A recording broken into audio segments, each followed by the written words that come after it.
Hello दोस्तों, मैं आपका बहुत बहुत स्वागत करता हूं आपके अपने channel Indian institute of stock market में। आज जो है अपन डिस्कस करने वाले हैं कि सही टाइम फ्रेम ट्रेड करने के लिए कौन सा है। जी हाँ, बिल्कुल 99% लोगों को यही दिक्कत होती है कि भाई 5 मिनट पे ट्रेडिंग करूं या फिर 10 मिनट पे ट्रेडिंग करूं या फिर 15 मिनट पे ट्रेडिंग करूं। और क्योंकि अब तो अपने पास ऐसे ब्रोकर्स आ गए हैं जिन ब्रोकर्स में अपन क्या कर सकते हैं, अपने पसंदीदा टाइम फ्रेम सेट कर सकते हैं। भाई अपन ने कहा मुझे तो 7 मिनट का टाइम फ्रेम चाहिए तो 7 मिनट का भी मिल जाएगा। किसी ने कहा भाई 45 मिनट का टाइम फ्रेम बहुत गजब का काम करता है तो अपन 45 मिनट के टाइम फ्रेम पे ट्रेड करने लगे। तो एक चीज ध्यान रखना है, ऐसे ट्रेडिंग वर्क नहीं करती है। अपन यहाँ पर क्या डिस्कस कर रहे हैं कि इंट्राडे ट्रेडिंग करने के लिए सबसे सही टाइम फ्रेम कौन सा है। तो सबसे सही टाइम फ्रेम को पहचानने के लिए आपको अपने नेचर ऑफ ट्रेड को पहचानना पड़ेगा। देखिए यहाँ पर दो प्रकार के ट्रेडर आते हैं। जब हम इंट्राडे ट्रेडिंग की बात करते हैं तो यहाँ पर दो प्रकार के ट्रेडर हैं। एक आ जाता है सबसे पहले जो कि इंट्राडे में ट्रेड करता है पर उसका व्यू क्या होता है, और एक इंट्राडे का एक और ट्रेडर होता है पर उसका व्यू उससे कोई लेना देना नहीं होता। उसका सिर्फ ये होता है कि मुझे सिर्फ और सिर्फ प्रॉफिट आना चाहिए, प्रॉफिट आएगा और मैं ट्रेड कट कर दूंगा। ऐसे ट्रेडर को अपन बोलते हैं स्कैल्पर। तो ये दो ट्रेडर यहाँ पर मौजूद हैं। एक जो बहुत तेजी से ट्रेड करके बाहर निकलना चाहता है, जिसमें उसको प्रॉफिट दिखा और वो एग्जिट करेगा। इसका मैं एक एग्जांपल देता हूं। प्रॉफिट दिखा और बाहर निकलेगा से मतलब यह है कि भाई उसने क्या करा, 90 रुपए का ऑप्शन बाय किया। अब अपन ऑप्शन से चलने वाले हैं। ऑप्शन से क्यों चलने वाले हैं? क्योंकि 99% लोगों ने यहाँ पर बाइंग के बारे में सोच रहे हैं और बाइंग में भी मुझे तेजी से प्रॉफिट जनरेट करना है। तो 90 रुपए का ऑप्शन बाय किया और ऑप्शन बाय करते साथ उसको क्या दिखा, सीधा ऊपर की तरफ मोमेंटम मिला। प्राइस पहुंची 95। उसने सोचा भाई 95 आ चुकी, मुझे 250 रुपए आ रहे हैं एक लॉट में। प्राइस पहुंची 98। अब उसको जो है लगभग 400 रुपए के आसपास आ रहे हैं एक ही लॉट में। जब एक लॉट में उसको जैसे 400 रुपए उसने क्लियर कर लिया कि मुझे यहाँ से अब एक बार एग्जिट बना लेना है। तो जो इतना तेज सोच रहा है, अगर इतना तेज डिसीजन लेना है 90 की चीज 98 होने के लिए मुश्किल से सिर्फ और सिर्फ 5 मिनट लगते हैं। इसका मतलब उसका टाइम फ्रेम इससे छोटा होना चाहिए। जब हम यहाँ पे बात कर रहे होते हैं स्कैल्पर की, तो स्कैल्पर का टाइम फ्रेम कितना होना चाहिए, 5 मिनट या उससे छोटा होना चाहिए। मतलब आपको ये क्लियर होना चाहिए कि मैं 5 मिनट का इस्तेमाल करूंगा, 3 मिनट का इस्तेमाल करूंगा, 2 मिनट का इस्तेमाल करूंगा और 1 मिनट का टाइम फ्रेम का इस्तेमाल करूंगा। इस चीज का आपको ध्यान रखना है कि अपन इन टाइम फ्रेम के ऊपर का इस्तेमाल नहीं कर सकते। कर सकते हैं क्या? जी हाँ, बिल्कुल कर सकते हैं। अभी थोड़ी देर में बताऊंगा मैं कि एक स्केल पर भी 1 घंटे के टाइम फ्रेम का इस्तेमाल कैसे करेगा या फिर 15 मिनट के टाइम फ्रेम का इस्तेमाल कैसे करेगा। उसी को हम कहते हैं मल्टी टाइम फ्रेम एनालिसिस। तो आज इसी वीडियो से अपन मल्टी टाइम फ्रेम एनालिसिस के बारे में भी थोड़ा सा समझेंगे और साथ साथ आप लोगों को यह भी क्लियर हो जाएगा कि आप कौन से नेचर के हो। अगर आप इस नेचर के हो तो आपको पता चल चुका है अभी तक कि आपको कौन से टाइम फ्रेम का इस्तेमाल करना है। अब अपन आ जाते हैं कि आप हो इंट्राडे में पोजिशनल। अब लोग पूछेंगे भाई ये पोजिशनल ट्रेडिंग सुना था जो आज लेकर के 2-3 दिन में बेचते हैं, 10 दिन में बेचते हैं, 1 महीने में बेचते हैं, ये इंट्राडे में पोजिशनल क्या होता है? देखिए इंट्राडे में पोजिशनल एक थोड़ा सा यूनिक कॉन्सेप्ट है। यहाँ पर क्या होता है कि जब हम प्राइस को लेना चाहते हैं तो दो प्रकार के लोग होते हैं। एक वो होते हैं जो सीधा ट्रेड करते साथ ही फटाक से घबरा जाते हैं, क्या कि भाई यार ऐसा कैंडल बना और उनको लगा कि यहाँ से एंट्री करनी चाहिए, उन्होंने एंट्री करी और सीधा स्क्रीन पे एकदम सटीक तरीके से बैठ गए कि अब अगर हल्का सा भी नीचे आया तो मैं काट दूंगा, थोड़ा सा भी नीचे आएगा तो मैं काट दूंगा। मेरा स्टॉप लॉस 90 रुपीज का स्टॉप लॉस। उनको पता है कि भाई 90 रुपए की चीज खरीदी, स्टॉप लॉस मेरे को 70 डालना है, आराम से टाइम है पर बैठा है ऐसे। अब इसका मतलब क्या है? इसका मतलब वो ये बता रहा है कि वो माइंड से फ्री नहीं है। इसका मतलब वो पोजिशनल ट्रेडर नहीं है। पोजिशनल ट्रेडर कौन है? जो इंट्राडे में माइंड से फ्री है। हाँ भाई 90 रुपए का ले लिया, चला तो ठीक, नहीं चला तो कोई बात नहीं यार, बैठे हैं आराम से, होल्ड कर रहे हैं, कोई समस्या नहीं है। 85 हो गया, कोई बात नहीं, होल्ड कर रहे हैं, कोई समस्या नहीं है। 75 हो गया, कोई बात नहीं, एक लॉट और लो, 70 का स्टॉप लॉस है, मुझे पता है जब स्टॉप लॉस के पास आए तो मैंने मेरे कुछ स्पेसिफिक नियम बना रखे हैं। क्या कि अगर 15 रुपए से प्राइस नीचे आ जाएगी और मेरे स्टॉप लॉस से मात्र 5 पॉइंट दूर होगी तो उस वक्त जाकर के मैं एक लॉट का एडिशन कर सकता हूं।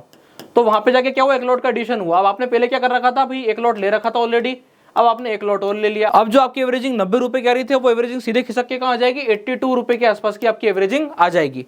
अब इससे में क्या होगा, मार्केट अगर 10 रुपए भी ऊपर चलेगा तो आप फिर से प्रॉफिटेबल दिखने लगोगे। तो ऐसी सिचुएशन में जब मार्केट को ट्रेड करते वक्त आदमी अपनी पोजीशंस को इजीली होल्ड कर पा रहा है, घबरा नहीं रहा और उसके सेट ऑफ नियम बने हुए हैं, उसके कुछ रूल्स बने हुए हैं, उसको हम कहते हैं इंट्राडे में पोजिशनल ट्रेडर के। भाई वो पीस ऑफ माइंड से काम कर रहा है। इससे एक और चीज सीखने को मिलती है कि positional trader peace of mind से काम करते हैं, जबकि इंट्राडे ट्रेडर के साथ हमेशा पैनिक बना रहता है। अब बात ये आ जाती है कि उसके लिए सबसे बेस्ट टाइम फ्रेम कौन सा होगा। तो उसको क्या ध्यान रखना है, उसको 15 मिनट से नीचे देखना ही नहीं है। मतलब अगर वो 15 मिनट की जगह 5 मिनट पे आकर डिसीजन ले रहा है तो वो गलती कर रहा है। क्यों? क्योंकि वहां पर क्या होगा पता है, ऑप्शंस का अगर आपने गलती से 5 मिनट खोल लिया तो आपको चार्ट कुछ ऐसा दिखाई देगा कि चल रहा था, चलते चलते अगला लाल कैंडल ऐसा बना दिया, उसके बाद अगला हरा कैंडल फिर से ऐसा बना दिया और फिर खींच दिया।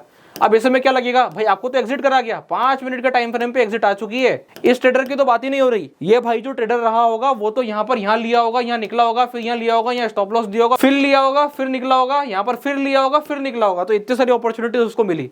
अब डिपेंड करता है कि वो इतनी बार पकड़ पाया कि नहीं पकड़ पाया, वो एक अलग बात है। पर जो ये पोजिशनल ट्रेडर है वो क्या होता है, अगर 5 मिनट को फॉलो करता तो यहाँ एंट्री करता और अगले वाले में उसकी एग्जिट हो जाती और फिर वो बाहर बैठ जाता। क्यों? क्योंकि वो एक ट्रेड लेने को आया है, 2 ट्रेड लेने को आया है, वो भीड़ लगाने को नहीं आया है। ये क्या है, ये यहाँ पर बहुत सारी बार ट्रेड कर रहा है। तो जब मुझे अधिक बार ट्रेड करना है, मेरा नेचर बार बार ट्रेड करने का है, छोटे स्टॉप लॉस, छोटे टारगेट, छोटा टाइम फ्रेम, ताकि रिस्क भी कम, रिवॉर्ड भी कम। जब मैं बड़े टाइम फ्रेम को फॉलो करता हूं, यानी कि मेरा व्यू लंबा है, मैं थोड़ा इंट्राडे में पोजिशनल व्यू रख के चलता हूं, दिन के 2 ट्रेड प्ले करता हूं कि भाई मार्केट मुझे लग रहा है ऐसा जाएगा सीधा और उसका डिप लेके फिर और ऊपर जाएगा, तो भाई एक ट्रेड में ये प्ले करूंगा, दूसरा ट्रेड में ये प्ले करूंगा, इसके अलावा कोई दूसरा ट्रेड प्ले करने नहीं जाऊंगा, मार्केट को पलटाने का प्रयास नहीं करूंगा। वहां पर आप क्या कर रहे हो, इंट्राडे में पोजिशनल ट्रेड कर रहे हो, और आपके लिए जो बेस्ट टाइम फ्रेम अवेलेबल है वो है 15 मिनट, क्योंकि 15 मिनट का टाइम फ्रेम एक ऐसा टाइम फ्रेम है जो कि बड़ा टाइम फ्रेम है और सारे कैंडल्स कंप्लीट करता है। तो इस चीज का आपको ध्यान रखना है। अब अपन ये समझने को आ जाते हैं कि यहाँ पर अगर मैं पोजिशनल ट्रेडर को और एक स्कैल्पर को आपस में जोड़ता हूं और कुछ मल्टी टाइम फ्रेम एनालिसिस करके एक स्ट्रेटेजी बनाता हूं, तो वो क्या स्ट्रेटेजी होना चाहिए, तो चलिए समझते हैं। अगर आपने एक इंडिकेटर के बारे में सुना हो जिसका नाम है MACD, लोगों ने इसको क्या करते हैं, अधिकतर लोगों ने क्या गलती करते हैं, आपने कभी शायद तक इस तरीके में नहीं सोचा होगा। ये एक यूनिक वे भी है थोड़ा सोचने का, ध्यान से सुनिएगा। MACD की बात नहीं कर रहा हूं मैं कि MACD कैसे चलता है, क्या चलता है, बहुत सिंपल सीधी स्ट्रेटेजी को, MACD को ज्यादा डिटेल में समझने की जरूरत नहीं और ना MACD को फॉलो करना है। अगर आप स्कैल्पर हो, एक चीज ध्यान रखना, 5 मिनट में स्कैल्पिंग करो, पर 15 मिनट का जाके एक बार MACD देखो। अगर MACD ऐसा चल रहा है ऊपर की तरफ, तो आप समझ जाना कि भाई 5 मिनट में जितनी स्कैल्पिंग करूंगा सारी चलने वाली है और दौड़ के चलने वाली है। बस इतना सा दिमाग लगाना। ये हो गया आपका मल्टी टाइम फ्रेम एनालिसिस। क्या 15 मिनट से मैं एक डाटा उठा लाया, भाई ये डाटा है मेरे लिए। जितने भी लोगों को लग रहा है कि इंडिकेटर नहीं, मेरे लिए डाटा है कि वो वाला जो टाइम फ्रेम है वो ट्रेंडिंग फॉर्म में ऊपर की तरफ जा रहा है और उसका फायदा उठाते हुए यहाँ पे 5 मिनट में स्कैल्पिंग कर रहा हूँ। ये हो गया पहला तरीका। दूसरा तरीका क्या है, अगर आप इंट्राडे में पोजिशनल ट्रेडर हो तो अब आपको थोड़ा सा टाइम फ्रेम बढ़ाना पड़ेगा। आप जाके देखो कि क्या ओवरली पे जो है अपना MACD ऐसा मूव कर रहा है। अगर ओवरली पे MACD की स्थिति ऐसी आ गई है, टिक अपसाइड है, इसका मतलब क्या हो गया है, इसका मतलब ये पोजीशन बन गई है यहाँ पर कि अब जाकर के मैं 15 मिनट में जो मैं ट्रेड लेना चाहता था मेरे प्राइस एक्शन से, वो मैं अप्लाई कर सकता हूँ। इसी को जो है हम क्या बोलते हैं, मल्टी टाइम फ्रेम एनालिसिस बोलते हैं। इसके कुछ एग्जांपल्स भी देखे जा सकते हैं। अभी अपन चलते हैं चार्ट पर, चार्ट पे चल के एक एग्जांपल देखेंगे कि मार्केट अगर ऐसा अपटिक बना के मूव कर रहा है, अगर 15 मिनट में मूवमेंटम आ रहा है तो 5 मिनट आपको डेफिनेटली प्रॉफिटेबल बनाएगा। अब जो है अपन चार्ट पे आ चुके हैं और चार्ट पे अपन कोई पीछे का बना हुआ डाटा नहीं देख रहे हैं। अपन बोल रहे हैं कि भाई जैसा मार्केट चला है हमको ऐसा किसी मार्केट की सिचुएशन में देखना है कि कैसी वर्किंग होती है। सबसे पहली चीज ध्यान रखनी, मैं आप लोगों को बता देता हूं, थोड़ा सा बिलीव करना पड़ेगा। ये स्ट्रेटेजी बहुत ही अच्छे से काम करती है, पर कब करेगी, जब हम इसको लगातार एक के पीछे का अप्लाई करेंगे। आज अप्लाई करके कल छोड़ दिया, कल अप्लाई करके परसों छोड़ दिया, काम करना डिफिकल्ट है। कब काम करती है कि भाई 15 मिनट में अगर अपटिक है, जैसे यहां पर दिखाई दे रहा है, यहां पर क्या है 15 मिनट में जो है मार्केट क्या बता रहा है, अपटिक है। इसका मतलब अगर मैं 5 मिनट में जाके प्रॉपर कैंडलस्टिक पैटर्न के साथ में अगर ट्रेड ले लूंगा तो डेफिनेटली प्रॉफिट बनेगा। सीधे चलते हैं 5 मिनट में। मैंने 5 मिनट का ग्राफ अलग से खोला हुआ है, उसी जगह पर 5 मिनट में क्या स्थिति बनी थी उससे पोजीशंस क्लियर हो जाएगी। अब ये 5 मिनट के टाइम फ्रेम पे क्या मुझे MACD को देखना है, भाई नहीं देखना है। क्यों? क्योंकि मुझे पता है 15 मिनट ने मुझे इंडिकेशन दे दिया है कि भाई मैं पहले से ऊपर चल रहा हूं, तो मत परेशान हो, मैंने काम कर दिया है। मल्टी टाइम फ्रेम एनालिसिस में वहां से सिर्फ मैं एक लेवल उठा लाया हूं, एक डाटा उठा लाया हूं कि अल्टीमेटली मार्केट ऊपर जा रहा है। उसके बाद यहाँ पे मुझे सिर्फ प्राइस एक्शन देखना है। जैसे यहाँ पर क्या बना, बोले मॉर्निंग स्टार बना, बाइंग उठाओ, स्टॉप लॉस लगाओ, ट्रेड चलेगा, चल दिया। इसके पहले आ जाओ, ये अल्टीमेटली बुलिश सिंगल फिंग बना, प्राइस नीचे को गई, वापस से घूम के ऊपर आ गई। यहाँ पे MACD नहीं देख रहे हैं हम, यहाँ पे हमें MACD से कोई लेना देना नहीं है। कहां पर? छोटे टाइम फ्रेम पर। अब अधिकतर लोगों के दिमाग में डाउट आएगा कि भाई 5 मिनट का टाइम फ्रेम है, तो 5 मिनट पे MACD ऊपर की तरफ है, तो क्या 1 मिनट पे बाइंग बन सकती है? भाई बिल्कुल बन सकती है, स्कैल्पिंग करी जा सकती है, पर एक दिक्कत बनेगी। मैं बताता हूँ दिक्कत क्या बनेगी। 5 मिनट में मार्केट चल रहा है ऐसा, तो 1 मिनट में मार्केट कैसे चलेगा? अब ऐसे में क्या होगा कि जो बिग प्रॉफिट आने चाहिए थे वो बिग प्रॉफिट अपने को देखने को नहीं मिलेंगे। यहाँ पर एक दिक्कत क्या आएगी कि प्राइस 92, क्योंकि ऑप्शन है, भाई ऑप्शन का डेल्टा कितना है, हम भी जो ऑप्शन में ट्रेड करेंगे वो 0.5 के डेल्टा में या फिर 0.7 के डेल्टा में ट्रेड करेंगे। अगर हम 0.7 के डेल्टा में ट्रेड कर रहे हैं तो एक बार को मैं मानता हूं कि चीज चल सकती है, पर इसके नीचे के डेल्टा में प्राइस चलना थोड़ा सा डिफिकल्ट है। तो अगर आप OTM बाइंग करके ये सोच रहे हैं कि मैं प्रॉफिट कमा लूंगा, तो भाई नहीं कमा सकते। आप सोच रहे हैं कि मैं ATM करके प्रॉफिट कमा लूंगा, तो नहीं कमा सकते। कहां पर जाके प्रॉफिट बनेगा? जब हम ITM पे जाकर के और स्कैल्पिंग करेंगे, तब जाके हम 5 पॉइंट 7 पॉइंट तेजी से निकालेंगे।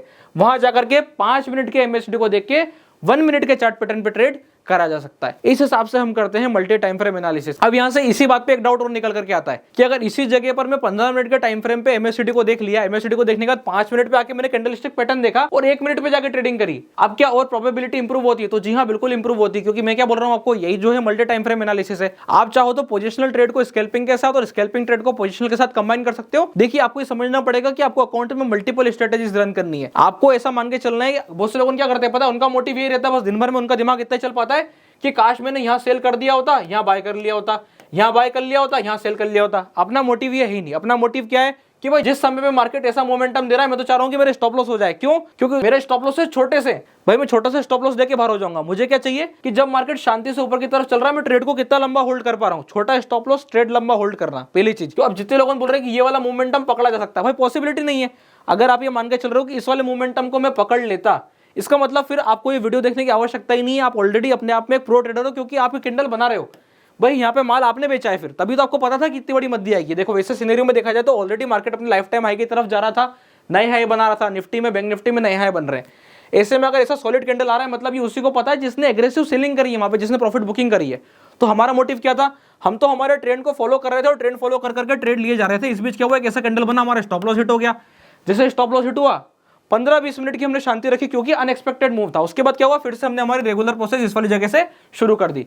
तो एक्चुअली में ट्रेडिंग इस हिसाब से करी जाती है, जब हम मल्टी टाइम फ्रेम एनालिसिस का सही तरीके से इस्तेमाल करेंगे तो अल्टीमेटली प्रॉफिट कमा लेंगे। अगर आप लोगों को कोई वीडियो पसंद आई तो आपको कुछ नहीं करना है, फटाक से वीडियो को लाइक कर देना है, चैनल को सब्सक्राइब कर लेना है। और अगर आपने अभी तक अपना डीमैट अकाउंट नहीं खुलवाया, डिस्क्रिप्शन में लिंक मिल जाएगा, आप जाकर अपना डीमैट अकाउंट ओपन करा सकते हैं। तब तक के लिए बहुत बहुत धन्यवाद।